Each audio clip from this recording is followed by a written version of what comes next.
Salam alaikum.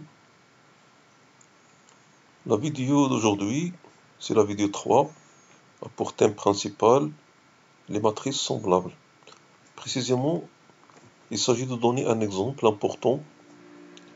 Il s'agit de deux matrices A et B qui ont le même rang, la même trace, le même déterminant, le même polynôme caractéristique, le même polynôme minimal, mais qui ne sont pas semblables. On aura donc un exemple de référence qui aidera à éliminer l'erreur fréquente chez certains étudiants qui se précipitent de dire que deux matrices A et B qui ont la même trace ou le même déterminant ou le même polynôme caractéristique sont semblables alors que ce n'est pas le cas. Pour démontrer que les matrices de tout à l'heure A et B ne sont pas semblables, on va utiliser le théorème qui dit que si deux matrices A et B dans M2K sont semblables, et si lambda est une valeur propre commune, alors les sous-espaces propres au lambda de A et au lambda de B sont isomorphes. On va donc utiliser la contraposée de cette implication pour démontrer que les matrices de tout à l'heure ne sont pas semblables. Avant tout, on va donner un exemple de matrices A et B qui sont semblables et dont les sous-espaces propres associés à une valeur propre donnée commune ne sont pas égaux, mais seulement isomorphes. On considère donc la matrice A et B et commençons par remarquer que la trace de A c'est 3 qui est égale à celle de B et le déterminant c'est 2 qui est égal aussi à celui de B. Ainsi, trace de A égale trace de B égale à 3 et déterminant de A égale déterminant de B égale à 2. Donc cela dit, ces deux matrices étant de taille 2, elles ont le même polynôme caractéristique x au carré moins 3x plus 2 parce que comme on le sait, le polynôme caractéristique en taille 2 est bien déterminé par la trace et le déterminant. En le factorisant, on remarque qu'il est scindé à racine simple, exactement de racine. Donc la matrice A et B, les matrices A et B sont diagonalisables et toutes les deux semblables à la matrice diagonale D est égale la matrice à diagonale 1 et 2. On choisit donc une valeur propre, à savoir 1 par exemple, et on essaie de déterminer les sous-espaces propres E1 de A et E1 de B.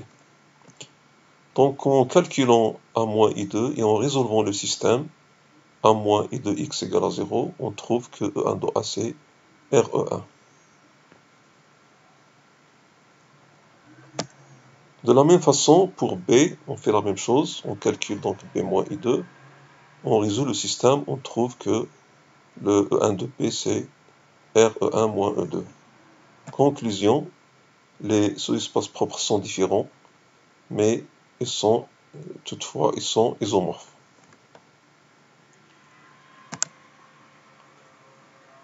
Voici donc le théorème qu'on va utiliser pour démontrer que les matrices du contre-exemple ne sont pas semblables. Donc son énoncé, AB dans Mn de K semblable, S le spectre commun, si lambda est dans S, alors E lambda de A est isomorphe à E lambda de B. Rappelons que deux matrices semblables ont le même spectre, avec les mêmes ordres de multiplicité, parce qu'elles ont le même polynôme caractéristique. Donc, fixons lambda dans S, le spectre donc commun de A et B, et prouvons que E lambda de A et E lambda de B sont isomorphes. Pour cela, on va commencer par construire une application linéaire de E lambda de A vers E lambda de B. Donc, rappel la définition de matrice semblable. Donc, A et B sont semblables s'il existe P dans Gln de K, tel que B est égal PA, P moins 1. Donc, soit X dans Mn1 de K, on pose Y égale Px, et les calculs montrent que Ax est égal lambda X équivalent By est égal lambda Y. Les calculs sont assez simples, parce que Ax égale lambda X, en remplaçant X par P moins 1 Y, devient AP-1y est égal à lambda P-1y. Puis on multiplie par P à gauche et on obtient PA P-1y est égal à lambda Y dans les deux sens bien sûr parce que P est inversible. Du coup, donc AX égale lambda X équivalent Y est égal à lambda Y. Donc ceci nous permet de faire les remarques suivantes que si pour X dans E lambda de A, on pose phi de X égale Px, on a bien défini une application de E lambda de A vers E lambda de B. Parce que lorsque X est dans E lambda de A, on vient de voir que Y, il vérifie BY égale lambda Y, donc il est bien dans E lambda de B. Et les linéaires, parce que c'est une restriction de l'application linéaire canoniquement associée à P, donc elle conserve sa linéarité. Il est injective, parce que P est inversible, donc son noyau est réduit à 0. Si Px égale à 0, alors x égale à 0. Et finalement, il est surjectif, parce que si on prend un y dans E lambda de B, l'équivalence de tout à l'heure montre que si on pose x égale P moins 1 y, alors ce x reste dans E lambda de A. Et il vérifie phi de x égale y. Du coup, donc, notre application est bijective et on a bien démontré que les sous-espaces E lambda de A et E lambda de B sont isomorphes. Il nous reste maintenant à traiter le contre-exemple. Donc, on se donne les matrices A et B. Remarquez qu'ils sont des matrices triangulaires supérieures et qui sont aussi construites par des blocs diagonaux qui sont la matrice I2 et la matrice unipotente, donc avec 3 1 et un 0 au-dessus de la diagonale. Le fait de remarquer que les matrices A et B sont construites par des matrices de taille 2, donc qui sont connues, va nous aider à faire des calculs simples. Donc on remarque que I4 c'est aussi les blocs diagonaux II, ce qui facilite les calculs de A moins I2 et de A moins I4 et de B moins I4 pour calculer ensuite les puissances qu'on obtient. Donc U moins I2 c'est 0, V moins I2 est différent de 0, mais V moins I2 au carré égale à 0, ce qui donne immédiatement que A moins I4 est différent de 0 et A moins I4 au carré égale à 0. Ce qui permet de conclure que le polynôme minimal de A c'est x moins 1 au carré. Il est clair que le polynôme caractéristique de A c'est x moins 1 à la puissance 4, parce que c'est la matrice triangulaire avec les 1 sur la diagonale.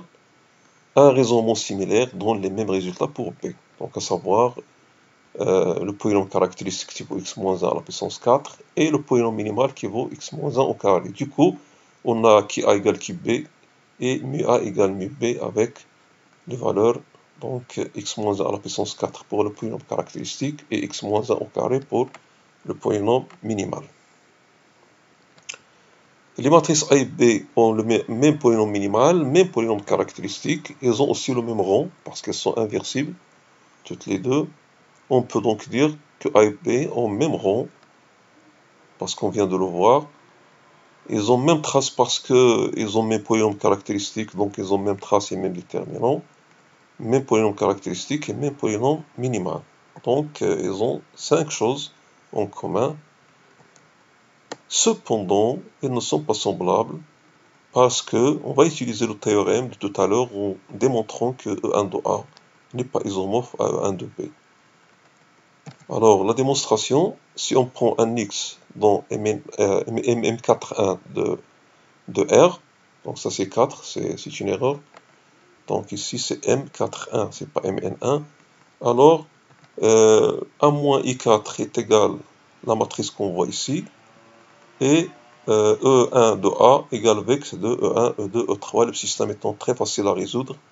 Donc ça donne x4 égale à 0.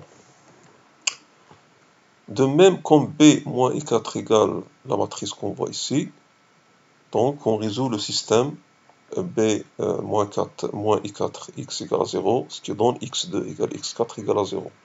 Donc E1 de B égale vex de E1 et E3. On a donc la dimension de E1 de A égale 3, dimension de E1 de B égale 2, Donc E1 de A et E1 de B ne sont pas isomorphes. Conclusion, les matrices A et B ne sont pas semblables, quoique rang de A égale rang de B et qui A égale qui B et mu A égale mu B. Voilà donc la démonstration achevée de ce contre-exemple-là, qui sera une référence pour les élèves qui commettent des erreurs en déclarant des matrices ayant même trace ou même déterminant, des matrices semblables. Ici, ils voient bien qu'ils ont plus, ils ont 5 choses en commun, mais ils ne sont pas semblables. On arrive à la fin de cette vidéo. Merci pour votre attention et à la prochaine vidéo, Inch'Allah.